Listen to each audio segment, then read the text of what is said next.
I am the Tofu Golem. Please enjoy the video. You start by confirming your device supports Face ID and that WhatsApp is updated. This avoids setup errors. Once done, open WhatsApp and tap Settings at the bottom right so you can reach privacy controls. Make sure Face ID is active in iPhone settings Face ID and passcode. Without that enabled, WhatsApp cannot use it. Now return to WhatsApp. These steps ensure the app can request biometric access securely, which is why we validate system settings first. You navigate to Settings Account Privacy and then find Screen Lock or Face ID. Tap Face ID and toggle it on so WhatsApp will prompt for your face before opening chats. Once enabled, choose a Require after interval. Set immediately for maximum privacy or a longer interval for convenience.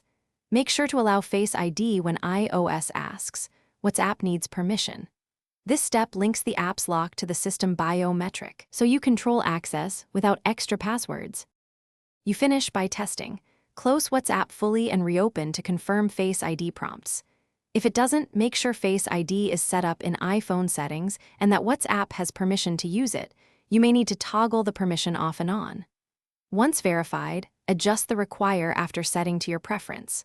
If problems continue, restart the phone, update iOS, or reinstall WhatsApp. These actions clear temporary glitches and usually restore proper biometric locking. Thanks for watching. Consider subscribing if we helped you today.